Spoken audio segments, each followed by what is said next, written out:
I've been a journalist for 20 years or so, and for most of those years I've lived in Canberra.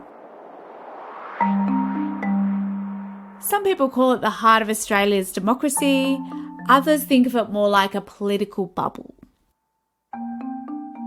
About 15 minutes drive from my home is the National Archives of Australia.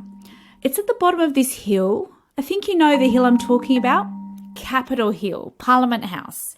And it's tucked away behind old Parliament House. Now, I reckon you probably remember what happened there. Well, may we say, God save the Queen. Because nothing will save the Governor-General. So the Archives building isn't actually as easy to find as other big national institutions in Canberra, which is kind of fitting for this story because it turns out it's home to some of our country's best kept secrets. I guess when I was thinking about whose secrets the Archives is protecting, the things that came into my brain was stuff like ASIO spies, real cloak and dagger stuff from the Cold War, things to do with US allies. What I didn't know was that the secret that the Archives, our archives, the National Archives of Australia, has been fiercely guarding for decades from the Australian public was protected on behalf of the Queen. So they're enormously important letters. They're contemporaneous discussions between two people at the pinnacle of a constitutional monarchy, the Governor-General and the Queen, at a time of unprecedented crisis in Australia. So, of course, these letters are a dramatic part of our history, and interestingly, they were held in our National Archives under the Queen's embargo, which meant that the Queen herself had placed an embargo over our viewing of those letters. That's Jenny Hocking, Emeritus Professor, award-winning biographer, political commentator from Monash University, Fellow of the Academy of the Social Sciences in Australia, and releaser of these secret documents. Jenny spent 10 years trying to get the palace letters, but the National Archives fought her tooth and nail all the way to the High Court. Now what's happened is that we Australians have finally seen the contents of these letters that the former Governor-General, Sir John Kerr, and the Queen's private secretary at that time, Sir Martin Charteris, wrote to one another throughout Kerr's appointment. And we've learned the extent of the palace's involvement in the 1975 dismissal of Gough Whitlam's government. This is Seriously Social. I'm Ginger Gorman, and I want to take you through the extraordinary story of Professor Jenny Hocking's discovery of the letters a decade ago and why she didn't give up fighting until those letters were made public.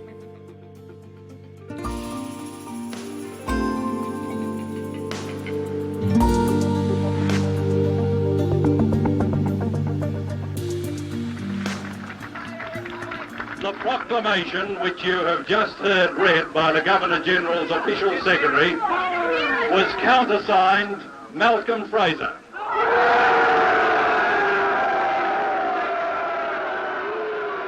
It's impossible to overstate how important this moment was in Australian political history. If we just go back to that period of time for just a moment and think about it, this was a new Labor government that had come in after 23 years of Conservative government. And Gough's government was promising all sorts of things. Things like no-fault divorce, free education, the vote for 18-year-olds, and many other things besides. So when it was all over, a lot of people were gutted. In this story, Law Professor Graham Orr recalls his vivid memories of November 11, 1975. November 1975 was a hot summer's day in Brisbane. I remember coming home from my grade 4 class and I'd left my crepe hats on the veranda facing west at our home. They'd melted. My mother was crying. I initially thought it was because of the mess my crayons had made, but I quickly learned it was because of the tumult of the day. My parents grew up working class, but were also small business people. They particularly liked Whitlam because education. Some of it was just the ethos of education. My mum loved Whitlam saying that every child deserved to have a desk to study by and a light to read by. My sisters had already been able to get into university on a Menzies-style scholarship, but free education was something my parents could have only dreamed about. The policy that made most difference to our lives, however, was Medibank. My mother had a serious chronic illness for 20 years. She was kept alive for 20 years by Medibank and Medicare.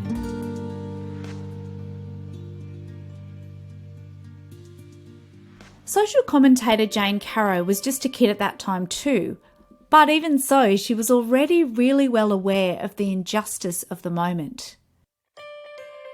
One of the really fantastic things he did do was he made university education free. But it wasn't people like me necessarily who benefited most. It was particularly mature age female students, women who were probably a generation or so older than I was and who had not been given the opportunity to go to university when you had to pay for it. Their brothers had been preferred over them because of sexist attitudes. And so when it was free, there was no longer a blockage. And one of the people who took advantage of that was my own mother, who in fact did the HSC the same year I did, then went to university the same year I did, at the same university. We were both at Macquarie University, in fact, when the dismissal happened, and we were very shocked. We were particularly shocked, I think, that Malcolm Fraser was made caretaker Prime Minister. That didn't make any sense to us. It did have the feelings of a kind of ruling class coup where the people who'd felt appalled that the Labor Party should finally have ended the kind of stranglehold the Liberal Party had on Australian government for, as I say, over 2 decades, finally got their own back. And really, since that huge moment in 1975, Australians have been totally obsessed with the dismissal, but none more so than Professor Jenny Hocking. There's been a lot of reasons why the history of the dismissal has been so, I call it dynamic. It's been changing in the most dramatic ways in recent years in particular, in very large part because of these records in the archives in Sir John Kerr's papers. So it's not a static history by any means, and that's been, I think what's enthralled me from the beginning is to see there's been a hidden history and to find ways to start to unpack that. It's an extraordinary story about how you finally got these documents released. When did you first come across mention of them in your deep research into the Whitlam government and that era? I first started looking in great detail in Sir John Kerr's papers, which are in the National Archives, around about 2005, because all of those records were due to begin the process of public release. It was during that time that I became aware that there was this file, an AA file it's called, that was closed to the public and that consisted of correspondence between the Governor-General and the Queen. I was told only that it was personal and confidential and that it couldn't be accessed. So really there was nothing much I could do about that. When a document is called personal in the National Archives, there's a sort of catch-22, which means it doesn't come under the Archives Act. It's very hard to see, just from a layperson's view, how people who are ostensibly governing the country, the monarchy, but also are political leaders, could ever claim that any of those documents were written in a personal capacity. Like, they're not love letters. They're letters about the governing of the country and the politics of the time. What the Archives and Buckingham Palace argued was that there was what was called a long-standing convention of royal secrecy, if you like, where letters between the monarch and a Governor-General or governors or prime ministers had always been termed personal and confidential and therefore were to be released only under the terms and conditions agreed by the monarch. And so that's how these letters were treated. And really you've come to the nub of the court case. We, of course, argued, no, that's wrong. They're not Commonwealth records and they ought to be recognised as Commonwealth records. Tell us a bit about the backstory. So you've said that you couldn't take this to the Administrative Appeals Tribunal. So how did it end up in the federal court then? I'd actually first put in a formal request to look at what was called a copy file of the palace letters in 2011, and I'd been denied that. I requested that again in 2015, was also denied that. It was at that point that I met the Sydney barrister Tom Brennan. I'd just released a book called The Dismissal Dossier, where I put together a range of materials I'd found in the archives, never thinking about a court case, never. It was just not something, the possibility of going to the federal court with all of the resources required never crossed my mind. But Tom Brennan wrote a very interesting article, which I just happened across on the internet and read, called Australia Owns Its History. And of course I was intensely interested in this because it was about the fact that we couldn't access our palace letters. And I contacted Tom quite out of the blue and said, I completely agree with this. I've just had this book out, The Dismissal Dossier. And we had a talk about it, and after that I started thinking about a court case, and I thought, well, maybe there is an opportunity to take this to the federal court and to mount an argument about the fact that, in our view, these letters were clearly Commonwealth records, not personal, and that they ought to be made available, therefore, to the Australian public. As an academic, it's extraordinary that your academic work has been used in a legal case in the High Court, ostensibly to further your academic work and the public's right to know. It's almost mind-blowing in a way, the way that these dots have actually ended up being connected together. Plus, you had extraordinary buy-in from the public who were crowdfunding your work. Yeah, these two things had to go together always, because even with, I knew nothing about this whole process until it began. And I consider it to have been a remarkable confluence of interests, almost a one-off possibility, which I was determined, if I could, that I would continue with. But even with pro bono legal support, which is a massive generosity of those involved, there's still vast expenses of simply lodging a case and all of the associated costs with that. So there was an underlying sense that these were documents in our archives, really clearly important historical documents, and that it was wrong that the Queen could place an embargo over them. So we had very strong crowdfunding support, and both those elements were essential to continuing the case right through to the High Court. Most people would think that any correspondence between the Governor-General and the Queen or the Queen's private secretary touching on the questions of what occurred in 1975 should have been in the public archives and accessible to historians by now. And it was an aberration, really, that it allegedly was not. One of the things I was thinking when I was researching and doing the interviews for this podcast is this is exactly like the movie The Castle, where somehow this case goes all the way to the highest court in Australia, the High Court. Although the difference here is that it's actually real. One of the many people who backed Jenny in the early days of the court battle in the federal court was Gough Whitlam's own son, AnthonyWhitlam QC. Why did I get involved? Well, a very good legal opinion had been put together by Tom Brennan, a barrister, and it convinced me that the proposition was certainly arguable, that under the archives legislation, this correspondence should be accessible to the public by now. They were obviously being urged on by the palace to do that. That's quite apparent. Very early on in the litigation, there was evidence put on by current officials in the royal household, the existing private secretary to the Queen, saying that that they regarded it as most important that any correspondence between the monarch and any of the viceregal representatives in the several other realms of the Commonwealth should not be made public. Of course, the difficulty for them was that was just contrary to the legislation in this country. The archives legislation wasn't around in 1975. At that point, any access to archives was a matter for a decision by the government of the day. Jenny was really fighting against the idea that the correspondence was personal. What did you make of that claim? Well, that was nonsense, of course. The only time there would ever have been any personal relationship with the Governor-General and the monarch was very likely in the war when the King's brother was the Governor-General. So, they marked correspondence as private, but that hardly makes it personal. And it certainly was a win in terms of the public interest and for the everyday Australian to actually understand what happened during the dismissal. Yes, I suppose that's right. I mean, it certainly adds to the picture enormously by giving you a lot of the correspondence.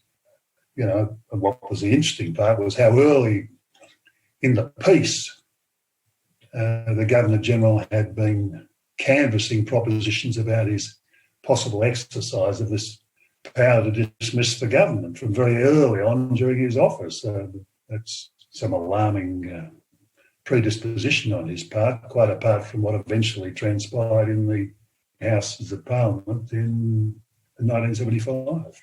I mean, I also found it fascinating that you got an insight into Kerr as a person, that he really desired the palace's approval and was writing sometimes numerous times a day and often in quite a sort of swami fashion. Swami? Well, yes, that didn't surprise me so much because much of his correspondence after he left office was already in the archives, and I'd seen that. And that tone is revealed in that correspondence. It's a curiously servile sort of tone for correspondence in the end part of the last century. If you imagine Australia right after the dismissal, it is not at all hard to picture why the country was so fiercely divided between the left and the right side of politics. After 23 years under a Conservative government, the left felt certain it was their turn, and the dismissal was an interference by the monarchy at an unprecedented level, and Australians wanted answers that we've never had before. Decades later, though, and you suddenly have an historian discovering that actually the dismissal was so much more than it first seemed. It turns out that those documents, deemed private or personal, were pages and pages of correspondence, something like 1,200 pages, in which the Governor-General corresponds back and forth with the Queen's private secretary. And frankly, the contents are shocking. Here's Jenny Hocking again. What shocked me was, from his first letter, how critical he is, how undermining he is of the government. The government has appointed him only a couple of months earlier, only a matter of weeks earlier, and he is already, to Sir Martin Charteris, the Queen's private secretary, expressing doubt about decisions of the government, even questioning the legality of the government's decision regarding the joint sitting in 1974, which was actually a historic moment and Sir John Kerr's first sort of major public action in convening that joint sitting.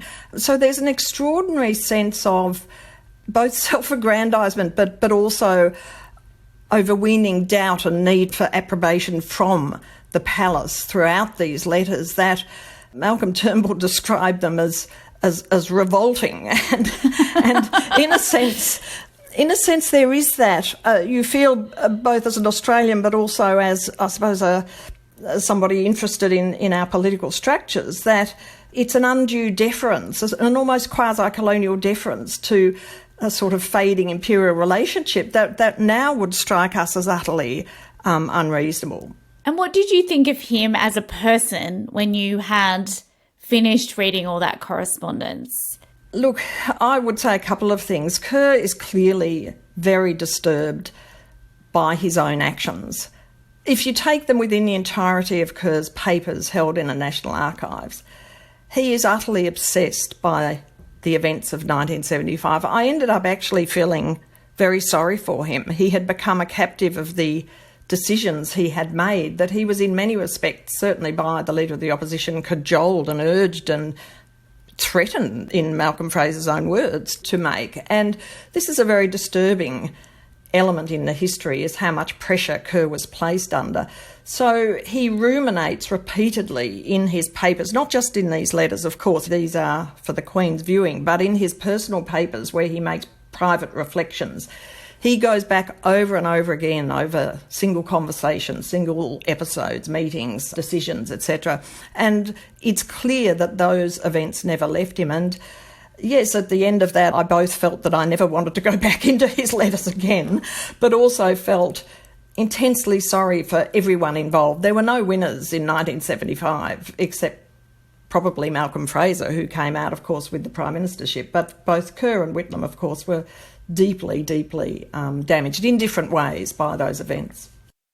This does bring up a really interesting question about the role of the archives. And the archive has spent hundreds of thousands of dollars defending this case, and in fact has ended up having to pay your legal costs, which is taxpayers' money. I guess what I'm asking you is, how do you see the archives' role in this, and how do you see their role in terms of releasing information to the public? I think the case has really crystallised some of the concerns academics and researchers in general have had about the archives in recent years. There's been real challenges to all public collecting institutions because of funding cuts, and the archives has been no different from that. They've lost, I think, 25% of their staff in the last decade. But there's been a significant complaint, and a consistent one, about the delays in accessing records.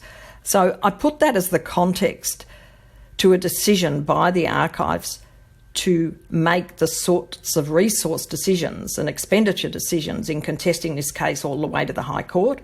The total cost for the archives now is probably closer to $2 million, we estimate, and that will come out in their own reporting on that. But it's a really significant sum.